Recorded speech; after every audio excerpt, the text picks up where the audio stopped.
এবং আপনাদের সবার মতো আমিও সালমান ভাইকে অনেক পছন্দ করতাম, তার সিনেমাকে অনেক পছন্দ করতাম। গ্রেপ্তার এড়াতে বারবার অবস্থান পরিবর্তন করছেন চিত্রনায়ক সালমান শাহ হত্যা মামলার আসামিরা।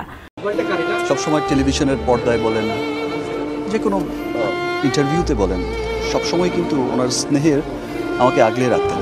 উনি বলতেন যে আমার চলচ্চিত্রের ব্র্যান্ড অ্যাম্বাসেডর। উনি বলতেন অনেক কথা। আমি মনে করে দিতে চাই সাকিব খানের আইডলকে সালমান শাহ, নায়কদের নায়ককে সালমান শাহ। এদিকে স্বপ্নের নায়ক সালমান শাহের মৃত্যু নিয়ে পরিশেষে মুখ খুলেছেন বলিউড কিং শাকিব খান। এই মেগাস্টার মনে করেন তার আইডল সালমান শাহের হত্যাকাণ্ডে জড়িত থাকা আসামিরা সামিরা ও ডনকে দ্রুত যেন গ্রেফতার করা হয়। আমি যখন স্টুডেন্ট স্কুলে পড়ি, আমি প্রথম তখন সিনেমা দেখেছিলাম সালমান ভাইয়ের, এবং আপনাদের সবার মতো আমিও সালমান ভাইকে অনেক পছন্দ করতাম, তার সিনেমাকে অনেক পছন্দ করতাম। সেই মানুষটা আমাদের মধ্যে নেই, অনেক বছর হয়ে গেছে, কিন্তু তিনি এমন একজন মহান শিল্পী, তার মৃত্যুর এত বছর পরেও কোটি কোটি মানুষের মনে তিনি বসবাস করছেন। সেই সাথে তাদের আইনের হাতে নিয়ে আইনি প্রক্রিয়ায় যেন তাদের ফাঁসি নিশ্চিত করা হয়, এমনটি জানিয়েছেন এই মেগাস্টার। এই 90 দশকের একজন অন্যতম কিংবদন্তি অভিনেতা ছিলেন এই সালমান শাহ।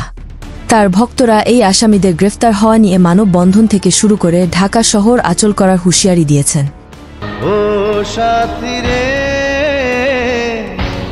এমন মা 4-4টা বিয়ে করছে, বুড়া কালে বুড়া বাটাও বিয়ে করছে। ডন তো আছে ভাইয়া, ডন আমি আরো কয়েকটা চ্যানেলে বলছি।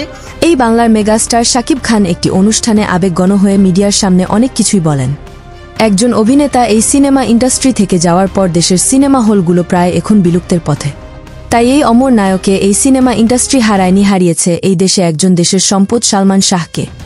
সালমান ভক্তরা এখনও মনে করেন সামিরা ও ডনকে গ্রেফতার করলেই সব পানির মতো পরিষ্কার হবে।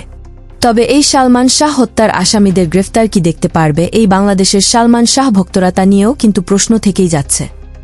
নিজেকে আমি ভুলতে পারি। তবে কথায় আছে না যে সত্য কোনোদিন চাপা থাকে না। যদি সালমানকে সত্যি পরিকল্পিত হত্যা করা হয়, তাহলে এই হত্যাকাণ্ডে যারাই জড়িত থাকুক না কেন সবারই বিচার এই বাংলার জমিনে হবে বলে মনে করেন সিনেমা প্রেমী ভক্তরা। সামিরা, তুমি স্বীকার করো, তোমরা কয়দিন আগেও বলছো তোমরা হত্যা করো নাই, এগুলো সব মিথ্যা কথা। সালমান শাহ আত্মহত্যা করেছে, তাকে এই অপবাদটা দিও না। ইস্তিয়াককে বলতে চাই উনি কিন্তু কালনাগিনীকে নিয়ে বসবাস করতেছে।